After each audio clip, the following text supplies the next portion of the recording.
It's been a struggle for me since I was aware that there was such thing as race. And the only reason I was aware so early on was because it became a subject of humiliation for me as a child. Mariah Carey is opening up about her own traumatic experiences with racism in her new book, but it also hits close to home as she revealed that her 9-year-old son Moroccan was bullied by a white supremacist.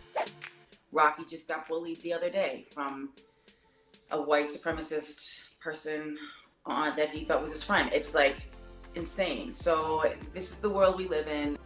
The Grammy winner joined Andy Cohen remotely on Watch What Happens Live to discuss her new memoir, The Meaning of Mariah Carey.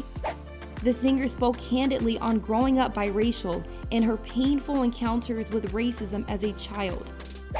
We talk about in the book and the chapter Coloring Outside the Lines when I drew a picture of my family because that was the assignment, and basically got traumatized by the student teachers who thought I had used the wrong crayon because I drew my father with a brown crayon. The Save the Day singer says racism even impacted her friendships. She detailed the emotional moment she realized her friend was afraid of her black dad. Where I brought my friend Becky to my dad's house with me, and the parents didn't know I was black. They didn't know that, she was going to go to a black man's house. They'd only met my mother, and the girl burst into tears because she was so freaked out. And mind you, my father was this gorgeous, tall man that looked like a movie star to me. And then to see that happen, it just changes your perspective on things and it twists it. And I really feel like it's been a lifelong battle, a struggle.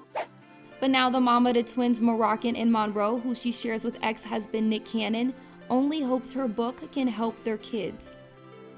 Even with my own kids, I'm reading chapters, or now they can listen to the audiobook, but to certain chapters, I'm reading to them that are helping to illustrate my encounters with racism and how they can then have a greater understanding and ultimately a greater reservoir with which to deal with the situation itself. And it's safe to say the proud mom is already being a good example to her little ones. Her baby girl Monroe even gave her words of encouragement.